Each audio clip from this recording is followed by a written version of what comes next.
Hello and welcome to another Construction Toy Dude review. Today we are looking at this military themed Best-A-Lock set. It contains 750 pieces. Wow! Now, given the other Best-A-Lock sets I have reviewed didn't exactly achieve high scores, the thought of putting together this one with so many pieces does not fill me with great enthusiasm. However, this has been sitting in my cupboard for a while now, and I might as well get it over with. So let's open the box and see what we find inside.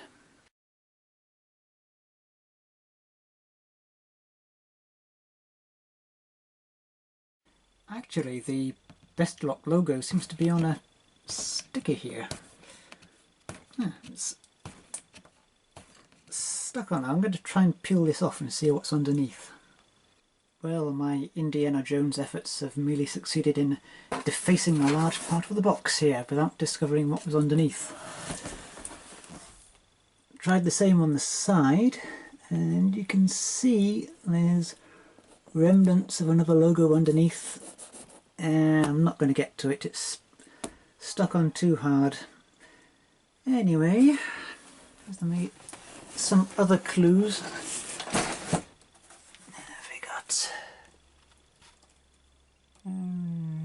Something in Polish?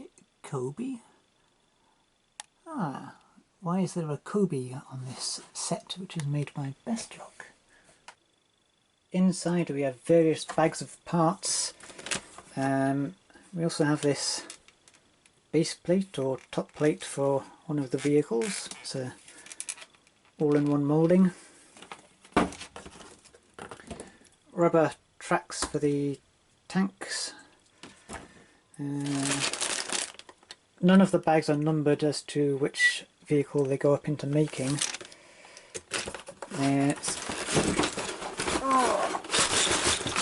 Down at the bottom, if I can get it out, there is an instruction manual. Now, if you look at the top right hand corner, it says Best-A-Lock construction toy, build a lot, pay a little. And at the top, covered over by a sticker, there is a ghostly image of the Kobe logo. Can you see that there? Yes. What is going on? Right. Oh, the instruction layout seems to be pretty decent and straightforward. Actually quite good quality, this manual, which is a surprise for Best-A-Lock set. Anyway, the proof will be in the putting together. There's 2 sheets of camouflage blobs, which I will probably ignore, and 2 other sticker sheets. Yeah, both identical for customizing the vehicles when they are built. We have 2 figures and some colour blocks there which are in a display window in the box. For some reason they thought this would attract customers to the product. Right. I guess I'd better start wading through all these bags and seeing what goes where. And when I have something to show you, I will come back. All the parts are out and I've given up any semblance of being tidy because there are so many of them and I don't have enough room to spread them all out properly. We have some green here, which is for the scenery. Most of the other colours are brown, grey or black. There are a good number of accessory sprues and weapon sprues for the minifigures. I'm sure they will be interesting later. A lot of plates. More plates than my family get through at Christmas dinner. And probably less of them will end up broken at the end. We also have a moulded tail for the aeroplane, some missiles there, lots of tiny pieces, bricks and plates and tiles, various sorts, which will all go in to making up the finished vehicles. So I'm going to bite the bullet and get building. 9 minifigures are included. That's very generous. 2 of them are pilots, the remaining 7 are soldiers. Printing's very basic and the face design a bit sketchy, pardon the pun. They are to the same scale as Lego minifigures, but nowhere near the same quality. It doesn't show up too well on the camera, but the quality of plastic is pretty cheap, and some of the minifigures, if I don't knock them all over, see one with an example, yeah, it doesn't really show up, but they've started to split at the arm where the hand joins. Now all of these minifigures are holding weapons, including the ones that I have just knocked over. As well as those, there are all of these sprues with accessories and weapons, so this is a very well equipped army. Interesting thing, this sprue was included in one of the Oxford military sets that I built. In fact, so was this one. And this one, yep. All of them I have found in Oxford sets before. Right, let's start looking at the models. Firstly, there is this bridge. I don't know if it's meant to be a bridge that the troops have built to get across a river or a gorge or what have you, and camouflage it from the enemy even, or if it is a bridge that they're trying to capture. It's just left to the imagination. Yeah. Whoops, a piece has just fallen out. It is a bit fragile, mostly because it's built in a very awkward way. These beams are supporting it from the underneath, which means any pressure put on top will pop them out straight away. The foliage is radioactive green, not exactly nature-like. Then we have 2 trees. They've both got a little bush on either corner. These trees are horrible. The sections are basically stacked one on top of another, and when you try to put them together they keep on pinging apart, and you see they're very very fragile. Just took it off to show you there, and it demonstrated its fragility very nicely. And yeah, so, and try and put it back together, the whole thing collapses. You shall push those to one side because they are completely useless. Also, we have some accessories for the battlefield. These are meant to be barrels. They're actually made up from wheel sections. And rather strangely, we also have 4 cabinets. Why? Well, good question. Yeah, they all open up and they are a direct copy of Lego cabinets. But why these are included in a military set, especially as, well, basically scenery for the ball field, it's anyone's guess. Right, let's look at the vehicles. Firstly, there's this 4x4.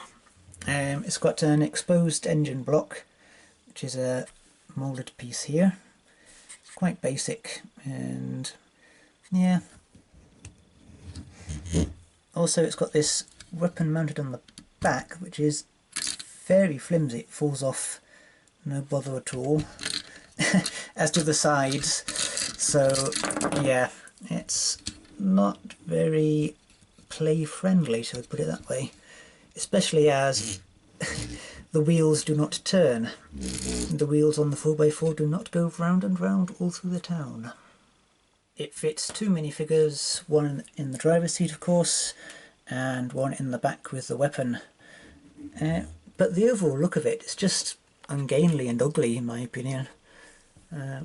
Not a very good piece of design. This is one of two aircraft that come in the set.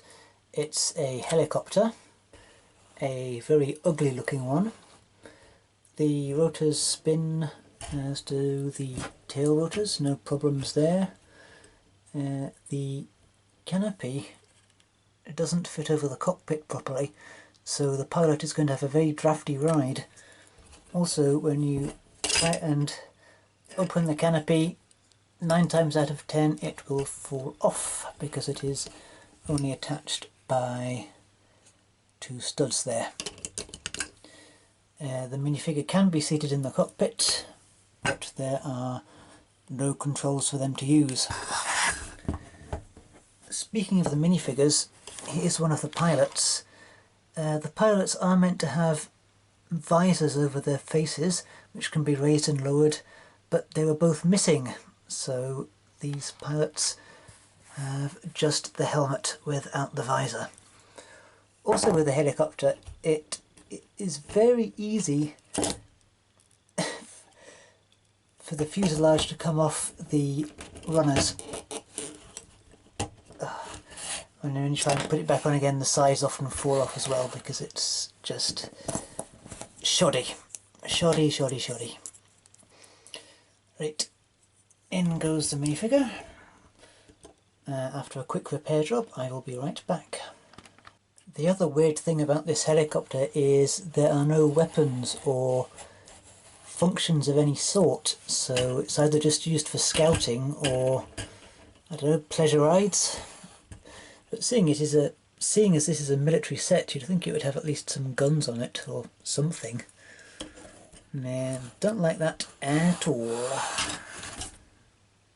This is the APC, Armoured Personnel Carrier. It's a tracked vehicle, rubber tracks, you can see there. They have teeth which fit in the grooves on the wheels.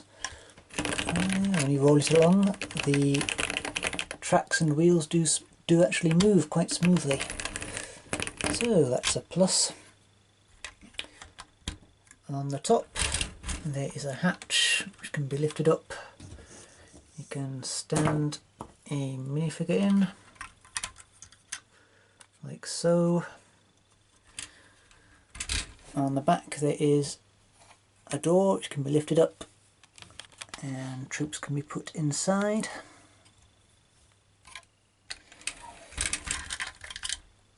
There is a weapons turret here which is meant to rotate but doesn't very easily.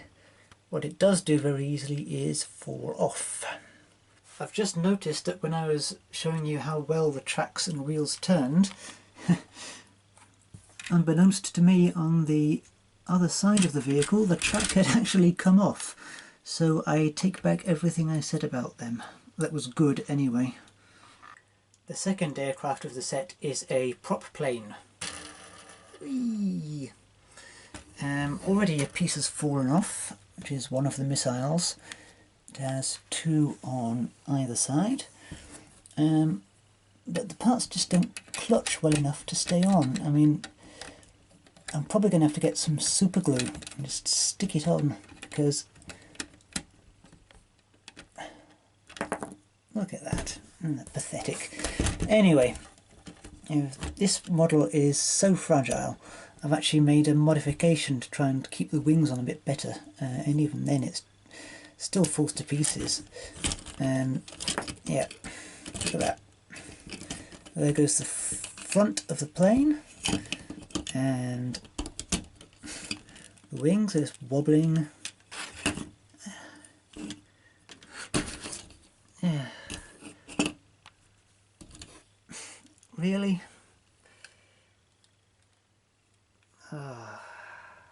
Isn't that terrible? Absolutely terrible. A pilot can be seated inside. Of course there are no controls for him to use, but that is the least of the problems for this vehicle. Now let's try and put it back together again. Let's see. Camera down.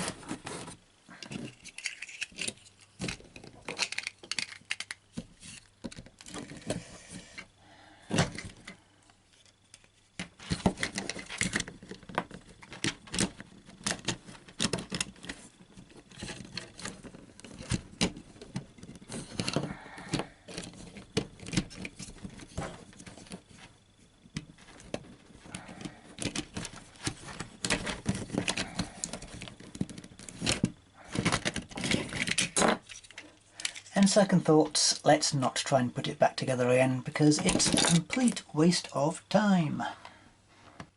Last but not least, we have a tank. This is the model which I probably hate least of all of them. Again, it's got rubber tracks, but they do not turn very easily. However, they stay on, which is an improvement over the APC. On the front, these lights are meant to be transparent clear studs.